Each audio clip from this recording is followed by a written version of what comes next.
Meus amigos, boa tarde. Boa tarde. Por favor, não vá todo mundo tirar foto com a Auri, porque senão vai ficar eu aqui, o Jangrei, a Juliana. Quero agradecer a vocês pela atenção e pelo convite de estar mais um ano aqui na jornada, de falar daquilo que muitas vezes eu sei que aconteceu comigo, que o pessoal acaba entrando na faculdade por causa do direito penal, mas acaba casando com o direito civil, né? Então, eu entrei na faculdade querendo ser delegado de polícia, e quando lá pelo terceiro, quarto semestre, eu me percebi chorando vendo o Rei Leão, eu vi que não dava mais para ir para o direito penal e acabei no direito de família. Hoje eu vou falar em especial na questão do direito das sucessões, em especial também um tema muito atual dentro do direito de família, que tem família e sucessões, que é a questão da sucessão do companheiro. Porque aqueles de vocês que têm acessado o Código Civil pelo site do Planalto, já pôde perceber que o artigo 1790 do Código Civil, ele tem um link para o STF, porque ele foi declarado inconstitucional em maio de 2017. E é isso que nós vamos discutir, analisando o que isso mudou na vida prática quanto ao direito de família e também o direito das sucessões. E não é por acaso a escolha do título dessa palestra, que é uma frase que todo mundo usa, mas que aqui para essa nossa amiga aqui parece que fez mais sentido. Não quis me beijar na quinta série, agora vem aqui em casa pedir para comprar sacolé fiado. Parece que o jogo virou, não é mesmo? Né? Então, assim, a gente sabe que essas situações da vida, elas acabam nos pregando algumas peças, algumas surpresas, às vezes agradáveis, outras não, porque tenho certeza que quem foi colega da Anitta na quinta série, assim como aquela que queria vender sacolé fiado, também passou pela mesma situação, pela mesma frustração. Mas a gente vai analisar aqui de que forma o artigo 1790 ele vem sendo aplicado pelo seguinte sentido. Até 10 de maio de 2017, quando nós tivemos o julgamento da repercussão geral 622, da repercussão geral 809 pelo STF, nós tínhamos duas regras. Se a pessoa viesse a falecer estando solteira, ou casada, ou separada de fato, divorciada ou viúva, nós aplicávamos o artigo 1829, que traz a ordem de chamada dos herdeiros para receber herança. Aquele que morria em união estável, aplicava o 1790. Mas, afinal de contas, o que tinha de tão diferente no 1790 em relação a quem, por exemplo, falecia estando casado? Eu coloquei ali em vermelho, esse que é um dos grandes motivos da declaração da inconstitucionalidade do artigo 1790, que é o fato que os direitos hereditários daquele que vivia em união estável se restringiam às aquisições onerosas. Ou seja, se um casal tivesse ficado 15, 20 anos sem ter grandes aquisições no período do relacionamento, poderia até mesmo ter direito de meação, mas não teria direito de herança. Então esse foi um dos grandes motivos, em diferença do que nós tínhamos em relação ao cônjuge. Mas também, o grande motivo era ali aquele inciso 3º do artigo 1790, que podia permitir que uma pessoa bem distante, vamos pensar alguém que vinha a falecer, sem deixar filhos, sem deixar netos, sem deixar pai e mãe, deixando apenas o seu companheiro ou a sua companheira, e um primo distante, nós tínhamos que o companheiro ficaria com apenas 1/3 da herança. Vamos trazer isso em números. Eu sei que a ressaca deve ser grande, né, da festa de ontem, mas vamos imaginar o seguinte: o companheiro começou a relação com 600 mil de patrimônio, ela começou com 100 mil de patrimônio, e eles tiveram aquisições onerosas de 1.800.000. O que vai para o inventário desse camarada são 600 mil dos bens particulares e mais 900 mil dos bens comuns. Relembrando, essa pessoa morreu, não deixou filhos, não deixou pai nem mãe, deixou apenas a companheira e um primo. Esse primo, que morava numa cidade distante, não curtia as fotos deles no Instagram. Quando a companheira estava fazendo doação de sangue, porque ele estava doente, ele não compartilhou e não doou sangue. Ou seja, alguém que realmente não tinha a menor vinculação com o falecido. E, pela redação do Código Civil Brasileiro, nós tínhamos o absurdo desse primo distante ficar com 2/3 da herança e a companheira ficar apenas com 1/3. Ou seja, um primo ficar com R$1.200.000 e a companheira com apenas 300 mil. Esse foi o grande motivo da declaração de inconstitucionalidade do artigo 1790 do Código Civil.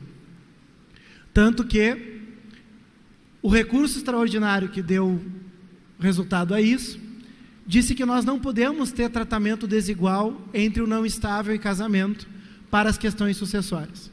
Até aí tudo bem. E até facilitou a vida. Quem já fez direito das sucessões, percebeu que agora tu só precisa memorizar uma regra, que é a sucessão do cônjuge. Que lá no artigo 1829, toda vez que a gente lê cônjuge, a gente entende que o companheiro está inserido. Só isso. Facilitou a nossa vida. Todavia, nós temos um problema de ordem prática. Será que algum de vocês consegue me explicar, em apenas uma frase, em que momento o crush vira direito? Em que momento aquela pessoa, que até então tu acreditava que era uma namorada ou um namorado, passa a ter repercussão jurídica? E isso é mais fácil tu te lembrar da fórmula de Bhaskara do que tu me conseguir me dizer em que momento um namoro passa a ser união estável. Ah, Conrado, mas o artigo 1725 do Código Civil permite que as pessoas em união estável façam um contrato. Só que cá entre nós, as pessoas normalmente têm uniões estáveis sem contrato. Até porque se é para regulamentar, a pessoa vai fazer qual opção? Ah, vamos casar. Ah, mas casar é caro, a gente não tem dinheiro para casar. Ah, então deixamos assim. Ou seja, as pessoas, a grande maioria, tem uma união estável sem contrato. Essa é a realidade. Quem já fez estágio na faculdade de atendimento ao público, sabe que é muito mais frequente o atendimento que envolva a união estável do que envolva um casamento.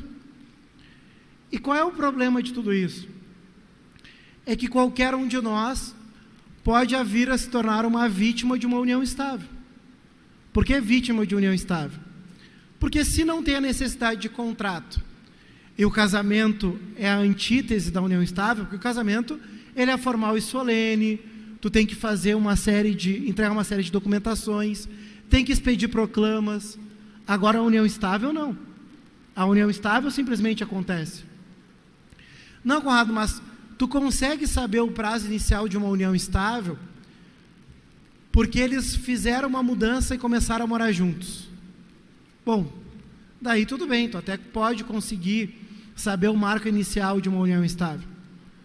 Só que a gente sabe que a maior parte das uniões estáveis, ela não é formada de mala e cuia. A pessoa não chega de malas na tua casa de caminhão de mudança. A maior parte das uniões estáveis, ela é constituída por sacolas de supermercado. Que a pessoa vai aos poucos, aquela sacolinha do Zafari que vai com um casaco, aquela sacolinha do Carrefour que vai com um calçado, e quando tu vê, a pessoa tomou conta do teu guarda-roupa. É quase uma união estável por uso capião. A pessoa usa o capio, o teu guarda-roupa, o teu closet, que quando tu vê, tu já está numa união estável. E como não exige contrato, a gente precisa usar os documentos que vão subsidiar aquela relação. Bom, mas que documento que pode servir? Bom, em audiência de família, vocês que já assistiram, a gente usa muito a testemunha, que sempre vai ter um vizinho do prédio louco para saber do que aconteceu com o casal, e o melhor, ele ainda vai ganhar a liberação do trabalho. Ele vai saber a vida dos outros, vai se meter na vida dos outros, que coisa bem boa se meter na vida dos outros, e a pessoa ainda vai ficar lá de boa, vai ter atestado de comparecimento. Essa é uma das vias. Mas agora, uma outra situação utilizada. A habilitação para entrar no prédio. Ah, não, meu amor, eu vou cadastrar a tua placa para tu poder entrar no meu prédio com o teu carro com segurança. Não, muito obrigado. Eu quero correr riscos, né? Assim como aquelas situações, tem promoção da Schultz, posso mandar entregar no teu porteiro? Não. Por quê? Porque é contra a minha religião, né? Porque tu tem que tentar te proteger, porque afinal de contas, endereço comum é um indicativo e tanto. Assim como todos vocês já podem ter estado na casa do namorado ou da namorada, vai lá e pede um sushi. Daí a outra pessoa está pedindo um sushi, daí tu pensa, nossa, me dei bem, o sushi é caro, é ela que está pagando, então me dei bem, eu estou economizando dinheiro. Só que na verdade, ele ou ela pediu por um aplicativo, vai vir o cadastro no nome dele ou dela, com uma nota fiscal no nome da outra pessoa.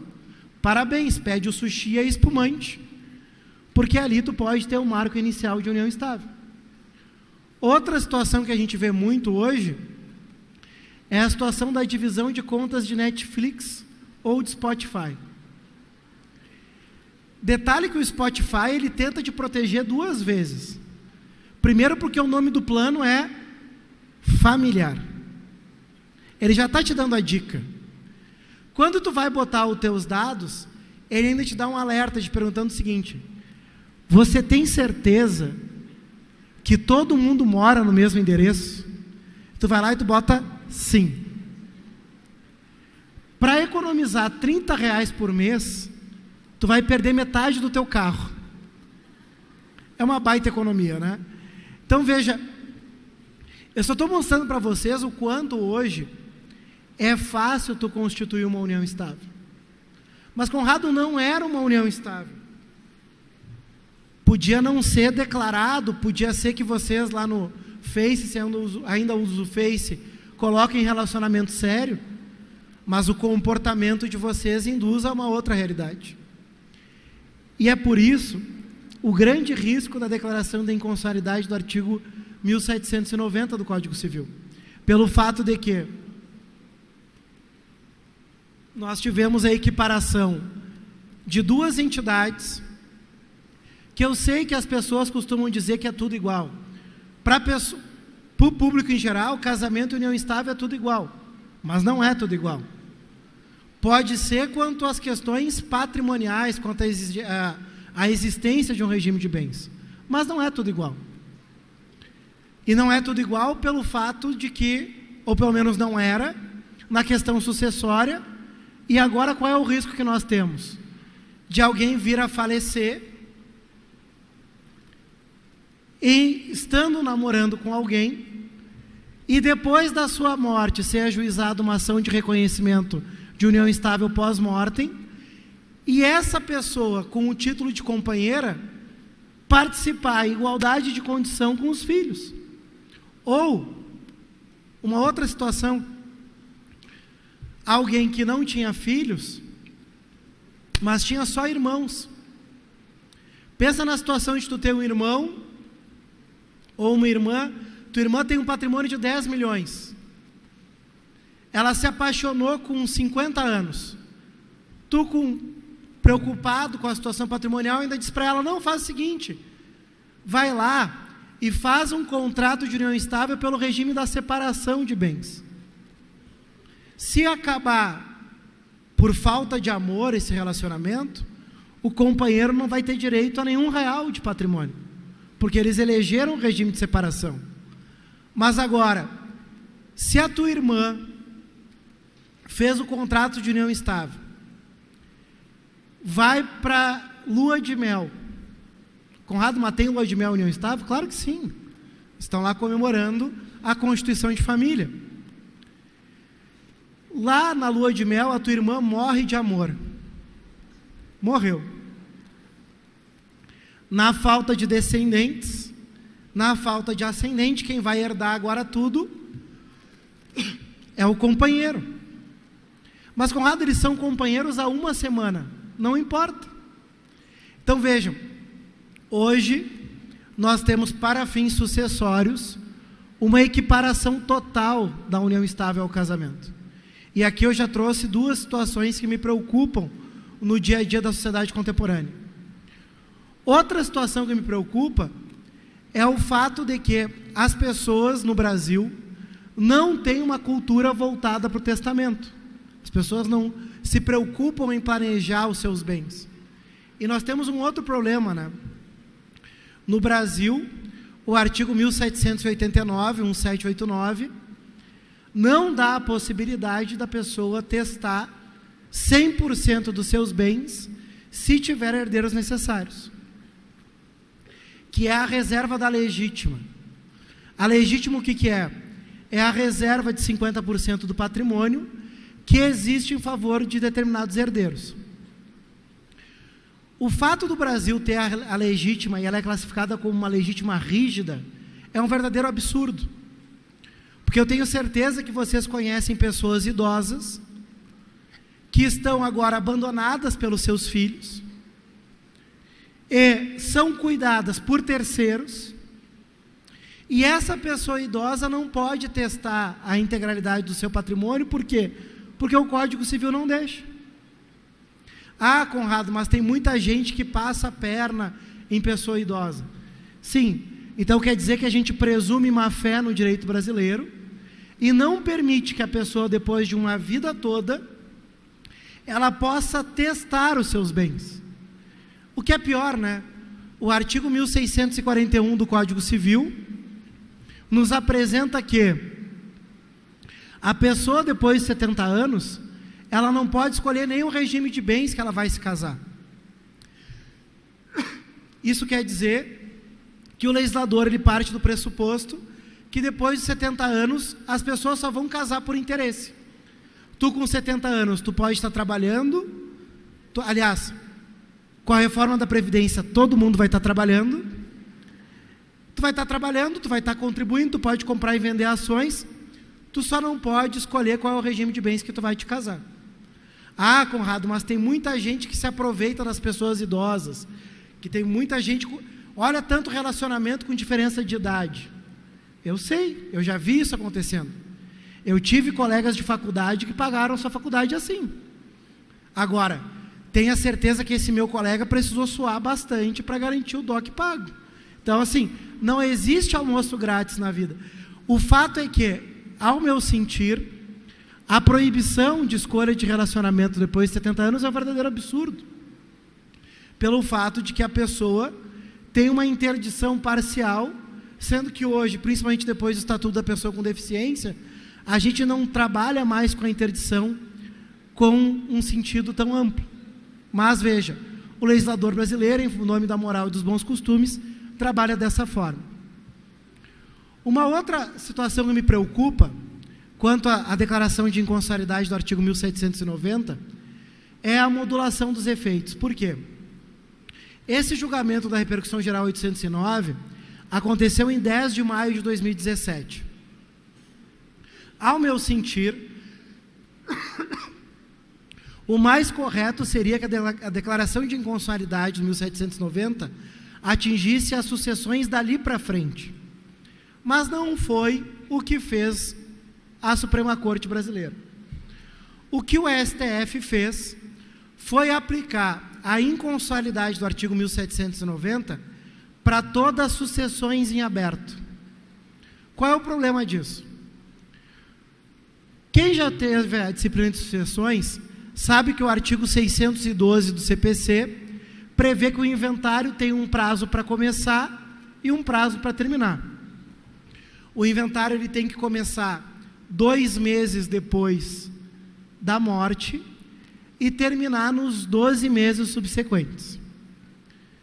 Esse prazo de 2 meses, no Rio Grande do Sul, não traz nenhuma consequência, porque a única consequência que nós teríamos seria uma multa no imposto de transmissão causa-mortes, o que no estado do Rio Grande do Sul nós não temos essa multa. Ah, Conrado, mas e os 12 meses para acabar o inventário? Gente, inventário com litígio acabar em 12 meses, é mais fácil uma vaca sair voando do 15º andar do foro do que isso acontecer.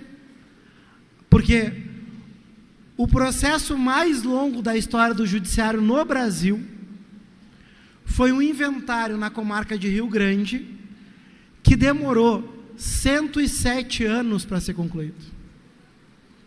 Se houve recurso nesse processo, não foi por sessão de julgamento, foi por sessão espírita. Porque estava todo mundo morto. Mas veja, os inventários eles costumam demorar. Mas por que eles demoram? Demoram porque é um processo administrativo que muitas pessoas não sabem direito das sucessões e acabam assumindo causas dessa natureza. As pessoas, às vezes, no inventário, ficam 10 anos brigando para ser inventariante. Todo mundo aqui já viu o inventário parado, porque precisa definir quem é o inventariante. As pessoas imaginam que o inventariante ele ganha uma estrela, um detetive, sabe, como se fosse um xerife que vai mandar na porra toda, quando na verdade o inventariante ele tem trabalho para fazer. E as pessoas ficam anos brigando pela condição de inventariante para nada. Se as pessoas soubessem bem do que estão tratando, o juiz tivesse pulso, o que o juiz deve fazer nesse caso? Nomeia o inventariante dativo. Coloca alguém que pode ser uma empresa, porque daí acaba a discussão. Porque mesmo quando nessas disputas de quem é o inventariante, o dia que decidirem qual deles vai ser o inventariante, tudo que esse inventariante fizer, os outros vão recorrer. Então, a melhor saída nesses inventários, onde tem um forte litígio, é nomear um inventariante dativo. Então, o inventário é demorado, mas é por causa dessas situações administrativas e das pessoas brigarem por questões que não interessam. O inventário, isso está no artigo 611 do CPC, tudo que envolve questão de autoindagação, conforme dizia o CPC de 73, não se discute nos autos do inventário. Ou seja, não se produz prova que não seja documental o inventário. Mas inventário, então, tu joga lá para dentro, tudo que a pessoa tem, tu desconta as dívidas, desconta as despesas de funeral e partilha o resto. É só isso que tem que fazer no inventário. Só que as pessoas jogam para dentro do inventário as suas emoções. Uma vez eu lembro no inventário que tinha 12 volumes, um dos herdeiros foi lá e errou um cálculo. O outro co-herdeiro, ao invés de só teve um equívoco no cálculo, o advogado peticionou assim: eu quero destacar que o fulano errou o cálculo porque ele nunca foi bom em matemática. O advogado daquele herdeiro que errou o cálculo, ao invés de ficar quieto, fez uma petição dizendo: eu só quero em preliminar destacar que quem é o fulano para dizer que ele é ruim em matemática, sendo que ele é médico, ele nunca foi bom em biologia. Gente, isso aí eles tinham que discutir na terapia, ou numa sessão do descarrego, não no Poder Judiciário. Então, qual é o grande problema? Que as pessoas jogam para ali questões que não deveriam ser tratadas. E o tempo vai passando, e as pessoas muitas vezes ficam discutindo o quanto foi gasto no funeral, porque funeral também é caro. São as etapas que são caras na nossa vida. É nascer, casar e morrer. E põe pelo menos um divórcio aí no meio que também é caro. Pelo menos um. Tem alguns no escritório que eu já estou no 5º divórcio, já tem cartão fidelidade. Mas morrer também é caro. Porque o vendedor de caixão, ele está ganhando o dinheiro dele. E, gente, vendedor é vendedor. Enquanto uns choram, outros vendem lenço. Pensa o seguinte: uma das gurias resolve ir numa loja aqui em Gramado para comprar sapato. Pegou lá um sapato, uma cor horrorosa. Ela está assim, desconfiada daquela cor. Daí chega uma vendedora e diz assim: essa é a cor caqui musgo. Mas que cor é essa? É a cor do inverno. Daí a pessoa pensa assim: nossa, eu estou começando a gostar desse sapato. Daí nisso ela bota no pé, vem uma vendedora do lado de trás e diz assim: nossa, ficou lindo esse sapato, hein? e a última 36. Mentira. Tem 28, 36 guardado, mas ela quer que tu te convença a levar aquele sapato. Olha, a blogueira tal está usando, daí tu começou já a gostar também daquele sapato. Quando ela falou que dá para parcelar em 6 vezes, tu disse, não, me vê que eu vou levar. Ou seja, assim como um vendedor de sapato, o vendedor de caixão, ele vai começar te mostrando o caixão mais caro. Daí tu vai lá, olha para aquele caixão e diz assim, quanto é que custa? 40 mil. Daí tu, nossa, mas 40 mil? Tem um mais simplesinho, tem um de 4 mil. Daí nisso já te bate na memória, nossa, minha mãe que pagou minha faculdade, os parentes que são de fora vão estar aí, eu não vou botar minha mãe nesse negócio. Tu vai lá e tu vai gastar, ou seja, e depois tu vai ter que te indenizar lá no inventário, porque não foi só tu o único que deve pagar aquela situação. Mas o inventário, ele serve para isso. O problema é que as pessoas querem jogar lá para dentro questões que não deveriam jogar. E qual é o risco que a gente corre? Alguém que morreu em 2015 e que terminou o inventário em 12 meses, segundo a decisão do STF, não vai poder se valer dos efeitos da inconstitucionalidade do 1790. Ou seja, a pessoa vai deixar um primo distante ficar com 2/3 e a pessoa com 1/3 só. Agora, aquela pessoa típica brasileira, que não fez o inventário, porque afinal de contas todo mundo aqui tem pelo menos um inventário na família que não fez, todo mundo tem. Essa pessoa que deixou para lá e não fez o inventário, ela vai poder se aproveitar dos efeitos da declaração de inconstitucionalidade. Isso, ao meu sentir, é um dos absurdos da decisão. Outro absurdo é a situação se o companheiro é ou não herdeiro necessário. Pelo seguinte sentido: o artigo 1845 do Código Civil, 1845, ele coloca quem são os herdeiros necessários. E os herdeiros necessários são os descendentes, os ascendentes e o cônjuge. Houve oposição de embargo de declaração a esse recurso extraordinário para que o STF pudesse dizer, afinal de contas, o companheiro é ou não herdeiro necessário? E o STF disse, não vou dizer, porque não foi ponto do julgamento dizer se é herdeiro necessário ou não. E o que aconteceu desde então? Desde então, nós temos uma disputa doutrinária, parte da doutrina, e grande parte está dizendo que o companheiro ele é herdeiro necessário, e a doutrina minoritária dizendo que o companheiro não é herdeiro necessário. A tendência é a interpretação de que o companheiro realmente seja um herdeiro necessário. Todavia, meus amigos, ao meu sentir, essa não é a melhor alternativa. Pelos riscos que eu apontei no início da minha fala, de alguém morrer sem ter a menor ideia de ter o herdeiro necessário. Segundo, pelo fato da existência da legítima no nosso ordenamento jurídico. Na Espanha, por exemplo, a legítima ela não é tão rígida. Na Espanha, a legítima ela existe apenas em relação aos filhos incapazes, e não em relação a todo e qualquer descendente, todo e qualquer ascendente. E terceiro, pelo fato de que a gente precisa começar a respeitar a autonomia privada. E eu vejo, no fato de nós não termos o companheiro como herdeiro necessário, um respeito à autonomia privada, de permitir que as pessoas possam escolher se aquele seu parceiro ou parceira de vida é ou não herdeiro necessário. Porque se eu parto do pressuposto de que o companheiro é herdeiro necessário, eu vou estar impondo ao companheiro exatamente os mesmos efeitos do casamento, sendo que talvez as pessoas nem tinham essa vontade. Porque mesmo aquele assistido à Defensoria Pública sabe que o casamento, entre aspas, de papel passado, ele é diferente da união estável. E por algum motivo a pessoa fez essa escolha. E não é só isso. Hoje, a gente tem trabalhado dentro do direito de família com uma ideia do direito de família mínimo.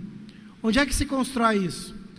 O artigo 1513 do Código Civil, artigo 1513, nós temos a previsão de que é defeso a qualquer instituição de caráter público ou privado interferir na comunhão de vida estabelecida na família. E o que quer dizer esse direito de família mínimo? Assim como existe no direito penal o direito penal mínimo de menor intervenção, hoje o que se quer do Estado é a menor intervenção na esfera privada. Bom, onde é que a gente percebe isso? A gente percebe, por exemplo, na escolha do regime de bens. Hoje nós já temos o enunciado das jornadas de direito civil, que é o enunciado 331, de que as pessoas elas não precisam escolher somente os regimes que existem no Código Civil brasileiro. No Código Civil nós temos 5, mas hoje já se constrói que as pessoas podem inventar novos regimes. Por exemplo, um casal que os dois são concursados e ela ganha mais do que ele. E os dois não pretendem mudar de concurso. Ela sempre vai ganhar mais que ele. Para esse casal, será que vale a pena que os aquestos, que as aquisições que eles fizerem no curso do relacionamento sejam divididas meio a meio? Pode ser que não. Então hoje nós já existe a possibilidade que esse casal defina que os seus aquestos serão divididos na proporção 70-30 ou na proporção 60-40. Isso pode ser criado. Assim como, por exemplo, um casal onde um deles tenha imóveis anteriores à sua relação e na comunhão parcial, imóveis anteriores se comunicam a situação dos aluguéis desses imóveis, e o qual eu acho extremamente injusto, porque a grande maioria das pessoas que busca comunhão parcial imagina que é só dali para frente, que o que já tinha não vai ter nenhuma comunicação. Então, se o casal não quer que os aluguéis de imóveis anteriores se comuniquem, eles vão ter que expressar isso no pacto antinupcial, senão vai se comunicar. Outra situação que hoje já dá para pensar como forma de planejamento é a situação até mesmo de pensão alimentícia. Não se pode renunciar à pensão alimentícia em pacto antinupcial. O Código não permite. Agora, mas não é justo. Eu sei. A única situação que tu pode fazer para não pagar pensão é casar com alguém do mesmo patamar financeiro que o teu. Mas agora, se tu casou com alguém e tu manteve o padrão de vida, porque pensão alimentícia não precisa que um deles não tenha trabalhado. Basta que o padrão de vida seja mantido por um deles. Porque ex-marido e ex-mulher não é o Tamagotchi que você deixava morrer de fome e nascia outro. Se tu manteve, e isso independe de gênero. Se uma das gurias passa no concurso, vai para o interior do Paraná, ou começa a advogar para uma empresa no interior do Paraná, salário inicial, 25 mil. Tem um namorado em Porto Alegre. O namorado, ela chega para o namorado e diz assim: meu amor, eu estou indo para o Paraná, vamos comigo? Daí ele pensa: estou ganhando R$1.000 em Porto Alegre. Pior que tá, não fica. Ele pensa, né? Então vai lá, põe no Face, hashtag partiu Paraná. Vai lá para o Paraná, daqui a pouco ela está ganhando 35. Ele está ganhando mais, está ganhando 1.500. Daqui a pouco ela está ganhando 50, ele está ganhando 1.600. Ele rapidamente, e vai passando um ano, 2 anos, 4 anos, 8 anos, 10 anos, ele antes andava de carro 1.0 numa boa. Agora ele só quer andar de caminhonete. Antes, nas férias, ele passava na concha acústica em Cidreira.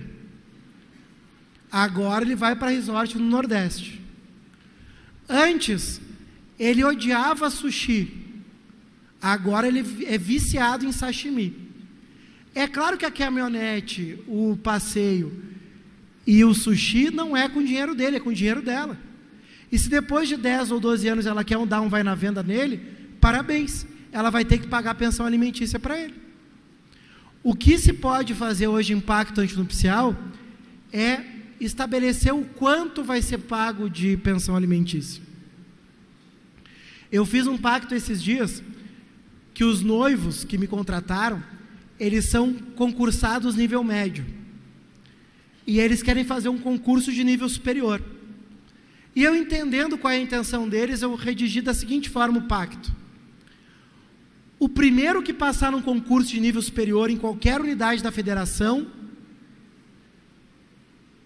O outro que não passou vai se exonerar do seu cargo e vai acompanhar aquele que passou. Aquele que passou e pode ter passado para delegado federal no Acre, o outro vai junto. E aquele que passou vai bancar os estudos do outro, até que o outro passe. Se nesse meio tempo acabar a relação, o que passou no concurso vai pagar a pensão de 20% dos seus rendimentos líquidos para o resto da vida para o ex-cônjuge. Ah, Conrado, que injusto. Isso é planejamento patrimonial. É isso que a gente precisa começar a ter nas relações, assim como eu sei que as pessoas não têm em relação à situação da morte. E é esse cuidado que a gente precisa ter. A situação do inventário, gente, eu sei que o pessoal não gosta muito, porque envolve uma situação que a gente vem para o direito para fugir da matemática. Mas é uma situação que a gente precisa dominar a situação de inventário.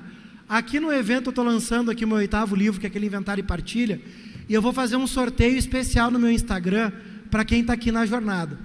Logo depois que acabar a palestra, eu vou postar a foto aqui da jornada, e quem comentar essa foto lá no meu Instagram, que é Conrado_Paulino, na segunda-feira eu vou fazer um sorteio a partir dos comentários dessa foto.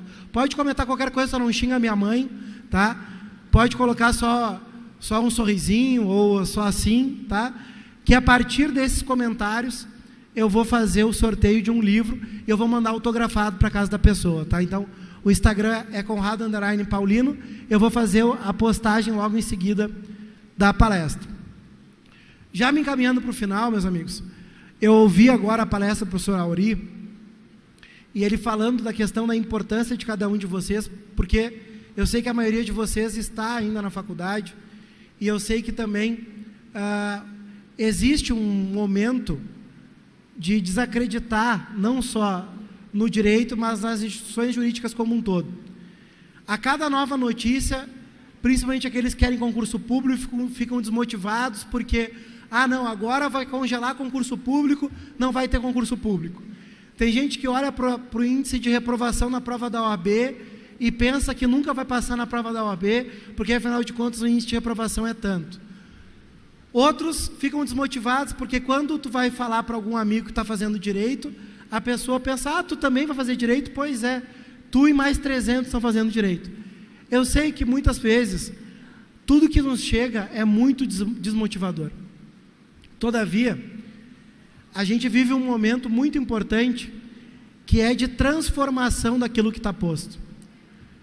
Se o professor Auri, como falou, eu e cada um dos professores que está vindo aqui conversar com vocês ao longo desses 2 dias, não acreditassem no direito, não acreditassem no potencial de transformação que o direito tem, nós com certeza estaríamos fazendo outra coisa e não abdicando de outros momentos para poder passar para cada um de vocês que não importa o número de concorrentes que um concurso tenha, não importa o número de pessoas que estejam inscritas na OAB no Rio Grande do Sul ou no Brasil.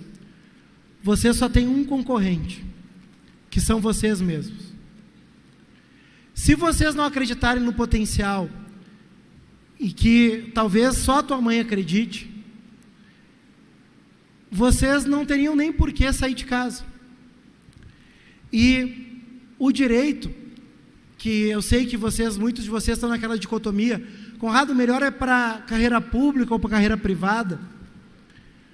A melhor resposta para isso não está no subsídio ou nos honorários. A melhor resposta está no brilho nos olhos que cada um de vocês deve almejar nas carreiras jurídicas. O profissional do direito, ele lida com vidas. Imagina só se a pessoa que tu mais ama estivesse na mão de uma equipe médica que não gosta do que faz. Será que tu te sentiria confortável se a tua mãe chegasse no hospital, o teu pai, a tua irmã, a tua esposa, o teu esposo, chegasse no hospital e tu ouvisse que as pessoas que estão ali atendendo essa pessoa que tu ama não gostassem do que faz? Tu realmente ficaria tranquilo? Certamente não. A melhor resposta profissional no direito não é a escolha entre concurso ou advocacia. A melhor resposta está no brilho nos olhos. Porque se tu de noite, no domingo à noite, tu sofre em pensar que no outro dia é segunda-feira, talvez tu tenha feito a escolha errada. Porque, afinal de contas, se tu acha uma profissão que te realize como pessoa, tu não vai sair de casa para trabalhar. Tu vai sair de casa para ser feliz. E tu sendo feliz, a questão financeira ela é a mera consequência daquilo que tu faz. E eu sou um apaixonado pela advocacia por acreditar no processo de humanização que nós, advogados, podemos ter nas pessoas que batem as nossas portas. O advogado, ele é o primeiro juiz da causa, pelo fato de que tem situações no meu escritório que eu não ajuizo a ação. Porque quando eu não acredito na causa, eu não assumo a procuração daquela pessoa, e assim como quando a pessoa está fazendo mal, principalmente para os filhos, eu renuncio à causa que eu fui constituído. Porque independentemente se é homem ou mulher, quando a pessoa chega no meu escritório, eu deixo muito claro que eu sou advogado do filho. Porque eu sei que na área que eu atuo, que é família e sucessões, eu não estou lidando com pessoas que estão em condições normais de temperatura e pressão. Pode ser o melhor promotor, o melhor juiz, a melhor advogada de família ou de qualquer outra área. Naquele momento a pessoa está como parte num processo. E como o próprio nome fala, quem está em parte não está inteiro. E são essas pessoas que estão em partes, esses restos de amor que batem as portas do judiciário, essas saudades de pessoas queridas que se perderam, que a gente tem a obrigação de acolher. Então, o principal de tudo isso que a gente veio trocar é: acreditem no direito e acreditem no poder de transformação que o direito tem e o poder de transformação na vida de cada um de vocês, na vida que vocês, das pessoas que vão passar pela carreira de cada um dos senhores. Então, que vocês possam fazer escolhas felizes e que, acima de tudo, vocês sejam felizes no direito, numa área que a gente vê tantas pessoas que aparentemente estão ali por outros motivos, mas certamente não é pela justiça e não é pelo brilho nos olhos. Que vocês possam fazer a diferença lá fora. Muito obrigado e bom congresso a todos.